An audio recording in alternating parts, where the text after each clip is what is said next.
ETF index mutual funds నేర్చుకుని stock మార్కెట్లో రాణించాలనుకుంటున్నారా? వెంటనే ఈ నెంబర్కి కాల్ చేయండి. అమ్మ నమస్కారం. నమస్తే సంగీత. అమ్మ, తల్లిదండ్రుల పోషణార్థము ఉద్యోగస్తులు ఎవరైతే ఉంటారో అది కూడా గవర్నమెంట్ ఎంప్లాయీస్ వారి జీతం నుంచి 15% తల్లిదండ్రుల అకౌంట్లో వేయాలి అని చెప్పేసి కొత్తగా ఒక సమీక్ష జరిగింది తెలంగాణ రాష్ట్రంలో. ఓకే. దీన్ని మనం ఏ విధంగా చూడొచ్చు అంటారు? ఇది తల్లిదండ్రులకు ఉపయోగపడే విధంగానే ఉంటుందంటారా? అది ప్రభుత్వం అలాంటి నిర్ణయం తీసుకోవడం అనేది చాలా గొప్ప విషయం. ఎందుకంటే ప్రస్తుతం వృద్ధుల పరిస్థితి చాలా దయనీయంగా ఉంది. Most of the people are senior citizens. భారతదేశపు లెక్కల ప్రకారం చూసుకున్నట్లయితే సీనియర్ సిటిజన్స్ సంఖ్య పెరుగుతోంది. అదే ముసలాళ్ళు చివరికి ముసలాళ్ళ దేశం అయిపోతుందనే కామెంట్ కూడా ఉంది దీని మీద. అయితే ఒకప్పుడు జాయింట్ ఫ్యామిలీస్ ఉండేవి కాబట్టి 4 జనరేషన్స్ కలిసి ఉండేవాళ్ళు. వృద్ధుల గురించిన ఆందోళన అప్పట్లో లేదు. ఎందుకంటే వాళ్ళ పిల్లలు వాళ్ళని చూసుకోవటము, మనవాళ్ళు మనవరాళ్ళు అందరూ కలిసే ఉండేవారు. ఇప్పుడు ఏమైందంటే ఉద్యోగరీత్యా పిల్లలు దూరదేశాలు వెళ్ళిపోతున్నారు, లేదా దేశంలోనే దూర ప్రాంతాలకు తరలిపోతున్నారు. అప్పుడు వృద్ధులు ఒక్కళ్ళు ఒంటరిగా మిగిలిపోతున్నారు.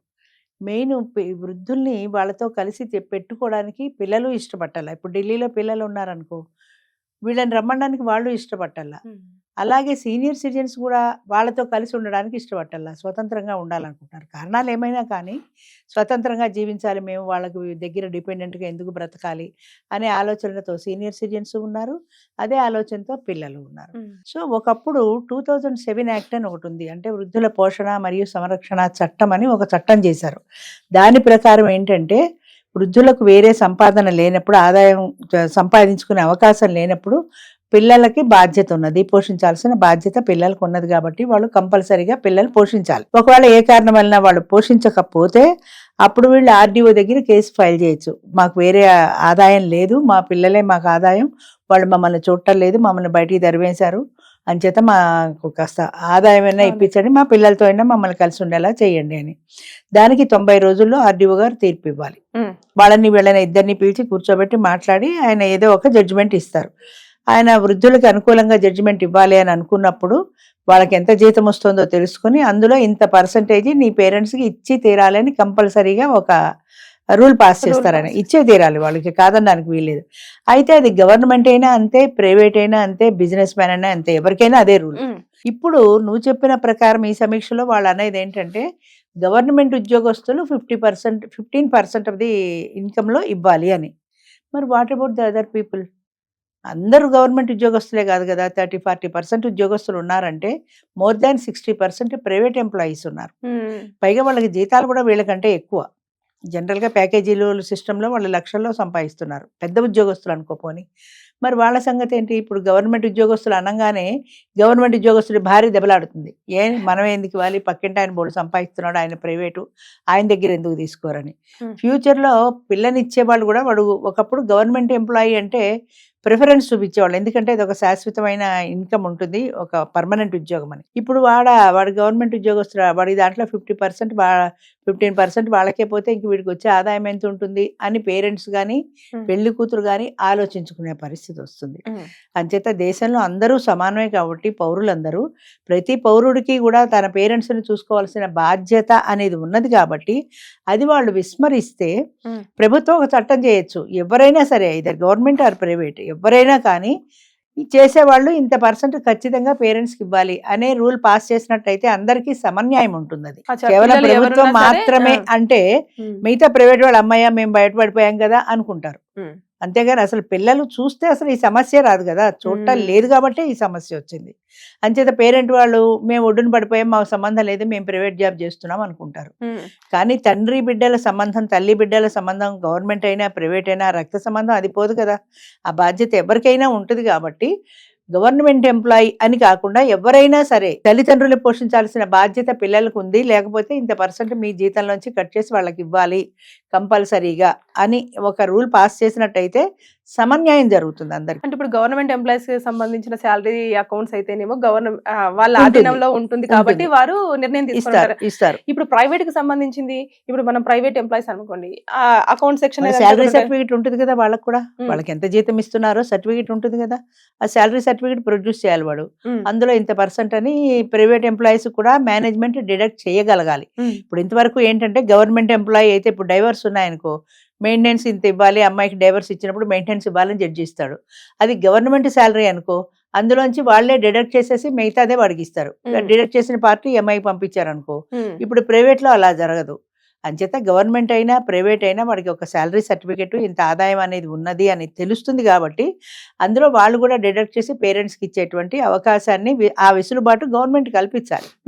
లేకపోతే అందరికీ సమన్యాయం జరగదు. అంచేత పిల్లలు గవర్నమెంట్ ఎంప్లాయీ కానీ ప్రైవేట్ ఎంప్లాయీ కానీ తల్లిదండ్రుల బాధ్యత వాళ్ళకి ఉన్నది అన్న విషయాన్ని మనం వాళ్ళకి గుర్తు చేయాలి.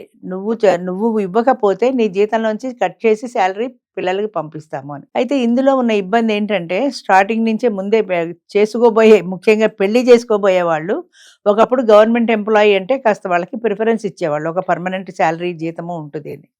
ఇప్పుడు వీడి జీతంలో 15% పోతే ఇక వీడి శాలరీ ఎంత వస్తుంది, అందులో మిగిలేదు ఎంత, నా పిల్ల ఎంత ఉంటుంది అని పేరెంట్స్ ఆలోచిస్తారు, పెళ్లి కూతురు కూడా ఆలోచిస్తుంది. ఓకే, అది పక్కన పెట్టేస్తే ఇదైతే హర్షించదగ్గ విషయమే కదా. అది హర్షించదగ్గ విషయం, చాలా మంచి ఆలోచన. అది ఎంత పర్సెంట్ అనేది అది తర్వాత విషయం అనుకో. ఎంత పర్సెంట్ అయినా వృద్ధుల్ని పోషించాల్సిన బాధ్యత పిల్లలకు ఉన్నది. అమ్మ, దీనివల్ల ఇప్పుడు చూస్తున్నాం కదా, మరి వాళ్ళు వృద్ధాశ్రమాల్లో వేయడం కానివ్వండి ఇలాంటి తగ్గిపోయే అవకాశం ఉందంటారా, లేకపోతే ఎట్లా దీన్ని ఎట్లా చూసుకోవచ్చు 15% కట్ చేసిన తర్వాత? వృద్ధాశ్రమాలు తగ్గిపోయే అవకాశం ఏముంది, అది ఎప్పుడూ ఉండదు.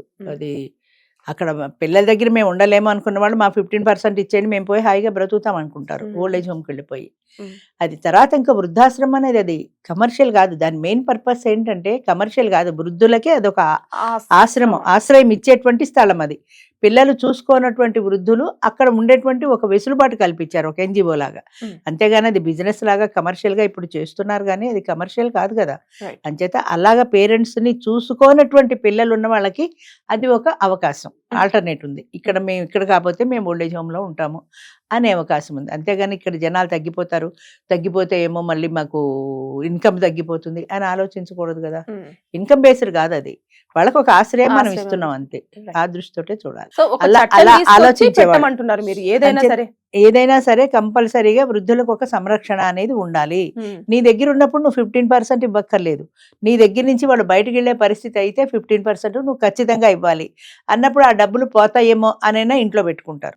అయితే ఇందులో కూడా ఒక మైనస్ పాయింట్ ఉంది. ఇంట్లో పెట్టుకున్నా కూడా నానా రకాల హెరాస్ చేస్తూ వాళ్ళని ఇతరత్ర బాధిస్తున్నారనుకో, ముసలాళ్ళకి ఇక మేము ఇక్కడ ఉండలేం, బయటికి పోవాలనిపిస్తుంది. ఈ బాధలు పడుతూ ఇక్కడ ఎందుకు ఉండడం, బయటికి పోవాలనిపిస్తుంది. అంచేత ఇంట్లో పెట్టుకున్నా కూడా వాళ్ళు సవ్యంగా సరైనటువంటి రక్షణ వాళ్ళకి ఇవ్వలేనప్పుడు వాళ్ళు బయటకు వెళ్ళిపోయి ఆ 15%తో బ్రతకడం బెటర్ కదా. ఏ ఓల్డ్ ఏజ్ హోమ్ లోనో ఏం సంబంధం లేకుండా అంతే వాడు 15% వాళ్ళకి ఇచ్చేస్తాడు, వాళ్ళు బతుకుతారు ఏ ఓల్డ్ ఏజ్ హోమ్ లోను. అయితే అందరు పేరెంట్స్ అది ఇష్టపడరు. ఎందుకంటే మాకు మా పిల్లలతో మనవాళ్ళతో మనవరాళ్ళతో కాలక్షేపం చేయాలని ఉంది, కానీ డబ్బులు మాకెందుకు, మాకు డబ్బులు కాదు మా పిల్లలతో కలిసి మేము ఉండాలి అంటారు. It depends. అంటే ఒక్కొక్కళ్ళు అలా కోరుకుంటారు. అక్కడ కూర్చొని ఆ కోడలతో నానా బాధలు పడే కంటే హాయిగా మేము ఓల్డ్ ఏజ్ హోమ్ లో ఇంత తింటాం అని వీళ్ళు అనుకుంటారు. అంచేత అది మనుషుల మనస్తత్వాన్ని బట్టి ఉంటుంది, వాళ్ళ ఎమోషనల్ రిలేషన్ ని బట్టి ఉంటుంది. ఆ బంధానికి ఎక్కువ ప్రాధాన్యత ఇచ్చేవాళ్ళు పిల్లలతోటే కలిసి ఉండాలనుకుంటారు. మాకు పిల్లలొద్దు ఏమొద్దు, మా బతుకు మేము బతుకుతాం స్వతంత్రంగా అనే పేరెంట్స్ ఉంటారు. అలా అనుకున్న వాళ్ళకి అలా ఇచ్చేయడం, ఇలా అనుకున్న వాళ్ళు వీళ్ళతో కంపల్సరీగా పెట్టుకోవటం. అందరికీ నా ఉద్దేశం ఒకటే, అందరికీ ఈక్వల్ రెస్పాన్సిబిలిటీ ఉన్నది పేరెంట్స్ విషయంలో. కాబట్టి ఐదర్ గవర్నమెంట్ ఆర్ ప్రైవేట్ ఎవరైనా సరే ప్రతి ఒక్కరికి ఆ బాధ్యత ఉన్నది. కాబట్టి ఆ బాధ్యతను విస్మరించకూడదు. మీరు విస్మరిస్తే గవర్నమెంట్ గుర్తు చేస్తుంది, ఇలా మీ శాలరీలోంచి కట్ చేసి అని. అందరికీ సమన్యాయం ఉండాలనేది నా ఉద్దేశం. అంతే తప్ప గవర్నమెంట్ ప్రైవేట్ అని సపరేట్ చేయొద్దు. అలా సపరేట్ చేయడం వల్ల ఆ ప్రైవేట్ ఎంప్లాయీ పట్ల ఎక్కువ ఆకర్షణ చూపిస్తారు. రేపు పొద్దున ఫ్యూచర్లో పెళ్ళి అయ్యేటప్పుడు కూడా వీడికి ప్యాకేజ్ ఎక్కువ ఉంటుంది, ప్లస్ వీడికి 15% కటింగ్ లేదు, అదే చూస్తారు కదా. అంచేత అందరికీ సమన్యాయం ఉండాలి. అది పబ్లిక్ అదే గవర్నమెంట్ ప్రైవేట్ అని లేకుండా ప్రతి వాడికి కూడా సీనియర్ సిటిజన్స్ ని చూడాల్సిన బాధ్యత వాళ్ళ పిల్లలకు ఉన్నది. ఇప్పుడు 2007 యాక్ట్ ఉంది, సంరక్షణ పోషణ అని. అది అందరికీ ఉంది, గవర్నమెంట్ కానీ ప్రైవేట్ కానీ. అలాగే ఇది కూడా అందరికీ ఉండాలి తప్ప గవర్నమెంట్ అని అనడం వల్ల మిగతా వాళ్ళకి మనం ఒక సౌకర్యం ఇచ్చినట్టు అయింది. అమ్మయ్య నేను అందులోంచి బయటపడిపోయాను కదా అనుకుంటారు. అంచేత ఆ సౌకర్యం అనేది వాళ్ళకు ఉండకూడదు. అందరికీ సమానమైనటువంటి బాధ్యత ఉండాలి. థ్యాంక్ యూ థ్యాంక్ యూ అమ్మా.